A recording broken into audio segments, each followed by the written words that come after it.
This video is for section 7.4. We're looking at 30, 60, 90 triangles. We're going to look at some examples on how to solve them. If you know one side on a 30, 60, 90 triangle, you can definitely find the other two with very little work, especially if they're easy examples. So remember, if your short leg is 12, then your hypotenuse is 12 times 2, which is 24. If your short leg is 12, then your long leg is 12 times the square root of 3, and that doesn't need simplified. Okay, going backwards, if you have the long leg as 6 square roots of 3, then your short leg is just 6, because you're dividing by the square root of 3 to get the short leg. Now that you know the short leg, multiply by 2 to get the hypotenuse. If you have the hypotenuse, divide by 2 to get the short leg. Take that short leg, multiply by the square root of 3 to get the long leg. Those are easy examples. It doesn't take long. It might take 2-3 seconds to write those numbers in. You don't need to think hard. You don't need to show any work. You get the answers really fast. Okay, now some tougher examples might involve some work. So if your short leg is 4 square roots of 3, then your hypotenuse is that same 4 square roots of 3 times 2, remember. Now that looks weird. You need to simplify it. The two numbers that don't have the radical, you multiply those together. 4 times 2 is 8. And then the square root of 3 just kind of tags along. So 4 square roots of 3 times 2 is 8 square roots of 3. Go back to your short leg, 4 square roots of 3. How do you make it? What do you do to it to get the long leg? You multiply with the square root of 3. And again, maybe that looks weird to you. Find the two numbers that look the same. See how these both have square roots? 4 times, what is the square root of 3 times square root of 3? It's just 3. 4 times 3 is 12. So your long leg is 12. No radical. Let's try a different one. 30, 60, 90 triangle. You know the hypotenuse, 8 square roots of 6. Over here was 8 square roots of 3.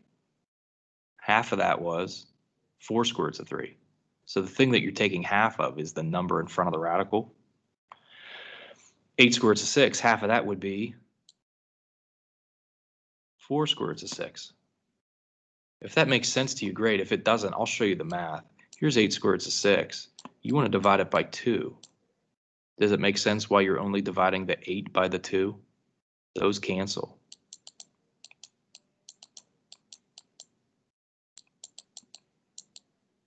But you don't need to do this every time. So your short leg is 4 square roots of 6. To get the long leg, you better multiply by the square root of 3. You need to simplify that. Square root of 6 times square root of 3 is square root of 18. I'm going to break that up into the square root of 9 times square root of 2, because there's a perfect square that goes into 18. 9. Square root of 9 is just 3. 4 times 3 is 12. And then you're still going to multiply by the square root of 2. But we're going to leave it like that because there's no perfect squares going to 2. So your long leg is 12 square root of 2. Notice how these are tougher because you have to show a little bit of work, but you're still using the same numbers. Square root of 3 and 2. You either multiply or divide by this. You either multiply or divide by that. Here's some tougher examples. And again, they might only stay tougher until you realize what's happening. If your long leg is 15 and you want the short leg,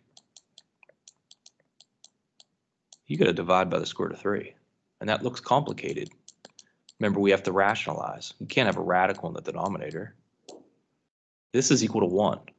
So when you multiply this thing with 1, you're not changing its value. You're just going to make it look different. Square root of 3 times square root of 3 is 3. Notice how 3 goes into 15 5 times. Does it make sense that 15 divided by the square root of 3 is 5 square roots of 3? You're really just dividing this guy by 3 and then putting a square root of 3 after it. Here's your short leg.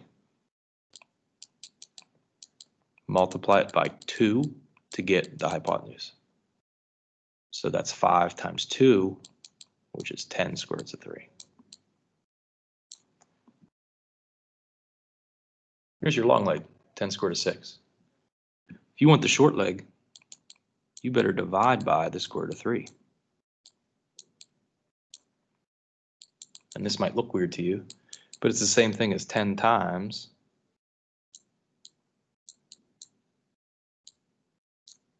square root of 6/3. These are both under the radical, so you can make them under the radical as a fraction.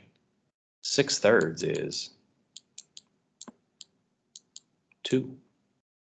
So 10 times the square root of 6/3 is 10 times the square root of 2. If you know the short leg, you can find the hypotenuse. Just multiply by 2. 10 times 2 is 20. Still need to multiply by the square root of 2, so make sure you put that on there. That's your hypotenuse, 20 square root of 2. Don't forget, there's going to be some questions in this section about squares. That might seem like it doesn't fit, but if you split a square with a diagonal, it makes two 45, 45, 90 triangles. Okay, that does fit in this section. Same thing with equilateral triangles. It might seem like they don't fit in, but if you drop an altitude down here, that splits this triangle into two congruent triangles. They're both 30, 60, 90s.